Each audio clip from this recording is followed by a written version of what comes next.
नमस्कार दोस्तों, आज हम आपको बताने वाले हैं महाशिवरात्रि के महत्व के बारे में। इस वीडियो में आगे बढ़ने से पहले आप हमारे चैनल को सब्सक्राइब कर ले और बेल आइकॉन जरूर दबाएं। तो चलिए शुरू करते हैं। हिंदू पंचांग के अनुसार हर साल फाल्गुन मास में कृष्ण पक्ष की चतुर्दशी तिथि को महाशिवरात्रि का पर्व मनाया जाता है। मान्यता है कि इस दिन शिव जी और माता पार्वती का विवाह हुआ था, इसलिए यह पर्व हर साल शिव भक्तों द्वारा धूमधाम से मनाया जाता है। महाशिवरात्रि के दिन शिव जी के भक्त श्रद्धा और विश्वास के साथ व्रत रखते हैं और विधि विधान से शिव गौरी की पूजा करते हैं। ऐसा कहा जाता है कि महाशिवरात्रि के दिन भगवान भोलेनाथ पृथ्वी पर मौजूद सभी शिवलिंग में विराजमान होते हैं, इसलिए महाशिवरात्रि के दिन की गई शिव की उपासना से कई गुना अधिक फल प्राप्त होता है। इस साल 2024 में महाशिवरात्रि का पर्व 8 मार्च को पड़ रहा है। ये महाशिवरात्रि कई मायनों में बेहद खास मानी जा रही है। इस बार महाशिवरात्रि पर अद्भुत संयोग बन रहा है। इस साल प्रदोष और महाशिवरात्रि का पर्व एक ही दिन मनाया जाएगा। प्रदोष और महाशिवरात्रि दोनों का दिन महादेव को समर्पित होता है। प्रदोष का व्रत त्रयोदशी तिथि को रखा जाता है, जबकि महाशिवरात्रि का व्रत फाल्गुन माह के कृष्ण पक्ष की चतुर्दशी तिथि को रखा जाता है। इस साल महाशिवरात्रि पर सर्वार्थ सिद्धि योग भी बन रहा है, जो इस त्योहार को और भी विशेष बना रहा है। मान्यता है कि सर्वार्थ सिद्धि योग में मन से किया गया कोई भी काम फलदायी होता है। ज्योतिषाचार्य डॉ. अरविंद मिश्र की माने तो 8 मार्च को सर्वार्थ सिद्धि योग सुबह 06:40 से सुबह 10:40 बजे तक रहेगा। इसके अलावा शिवयोग पूरे दिन रहेगा। अब हम आपको बताने वाले हैं वह बातें जिन्हें आप शिवरात्रि के दिन ध्यान में रखें। महाशिवरात्रि के दिन प्रातःकाल उठकर स्नान आदि करके पूरी श्रद्धा के साथ भगवान शिव शंकर के आगे व्रत का संकल्प लें। संकल्प के दौरान उपवास की अवधि पूरा करने के लिए शिव जी का आशीर्वाद लें। इसके अलावा आप व्रत किस तरह से रखेंगे, यानी कि फलाहार या फिर निर्जला, ये भी संकल्प लें। फिर शुभ मुहूर्त में पूजा प्रारंभ करें। सबसे पहले भगवान शंकर को पंचामृत से स्नान कराएं, साथ ही केसर के 8 लोटे जल चढ़ाएं और पूरी रात्रि का दीपक जलाएं। इसके अलावा चंदन का तिलक लगाएं। बेलपत्र, भांग, धतूरा भोलेनाथ का सबसे पसंदीदा चढ़ावा है, इसलिए 3 बेलपत्र, भांग, धतूरा, जायफल, कमलगट्टे, फल, मिष्ठान, मीठा पान, इत्र दक्षिणा चढ़ाएं। इसके बाद शिव चालीसा, रुद्राष्टकम और मंत्र वगैरह का जाप करें और विधिवत आरती करें। सबसे बाद में केसर युक्त खीर का भोग लगाकर सबको प्रसाद बांटें। आइए अब हम जानते हैं महाशिवरात्रि की कथा के बारे में। परमपिता ब्रह्मा के मानस पुत्र दक्ष जब प्रजापतियों के राजा बने तो उन्होंने एक विशाल यज्ञ का आयोजन किया। इसमें सम्मिलित होने के लिए तीनों लोकों के अतिथियों को न्योता भेजा गया, सिर्फ भगवान भोले शंकर को छोड़कर। भगवान शिव राजा दक्ष के जमाई थे, लेकिन दक्ष को भोलेनाथ का अलबेला और मस्तमौला स्वभाव तनिक भी नहीं भाता था।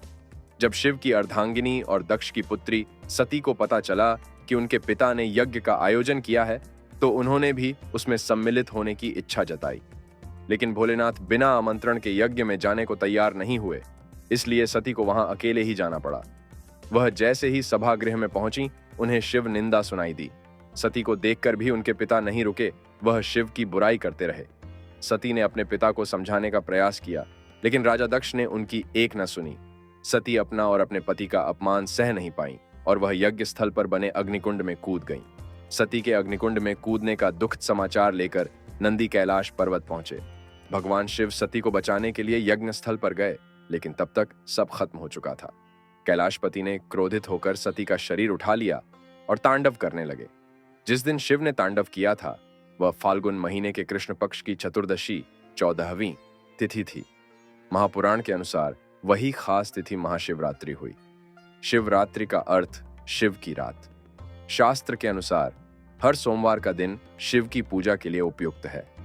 हर महीने के कृष्ण पक्ष की चतुर्दशी तिथि शिवरात्रि होती है। फाल्गुन में महीने में वही खास तिथि महाशिवरात्रि हो जाती है। महाशिवरात्रि के दिन देश के 12 ज्योतिर्लिंगों में शिव भक्तों का जमावड़ा लगता है। इनके नाम हैं सोमनाथ, मल्लिकार्जुन, महाकालेश्वर, ओंकारेश्वर, केदारनाथ, भीमशंकर, विश्वेश्वर, त्र्यंबकेश्वर, वैद्यनाथ, नागेश्वर, रामेश्वर और घिष्णेश्वर। हिंदू शैव संप्रदाय वालों के लिए यह सबसे बड़ा धार्मिक अनुष्ठान है।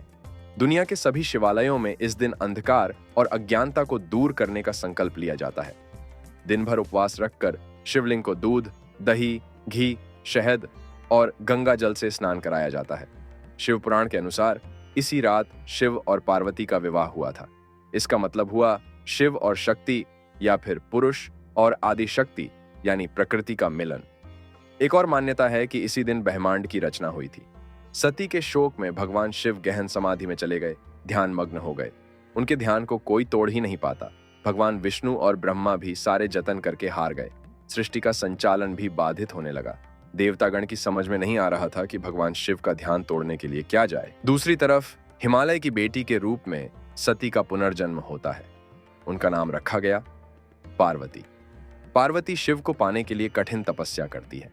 पहले तो शिव ने पार्वती को तपस्या करने से रोक दिया, लेकिन अन्य देवताओं के सहारे पार्वती शिव का मन जीत लेती है।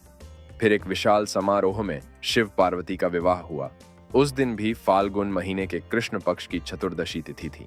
इसीलिए लड़कियां शिव के समान वर पाने के लिए इस दिन शिव की पूजा करती हैं। कहा जाता है कि अगर कोई विधि विधान से शिव चतुर्दशी का पालन करता है तो उसे यमलोक नहीं जाना पड़ता, उसे स्वर्गवास या मोक्ष मिलता है। इसीलिए हजारों वर्षों से शिव चतुर्दशी और शिवरात्रि मनाए जाने की परंपरा चली आ रही है। इस वीडियो में इतना ही दोस्तों। अगर आपको ये वीडियो पसंद आई हो तो कमेंट में जय श्री महाकाल जरूर लिखिएगा। धन्यवाद।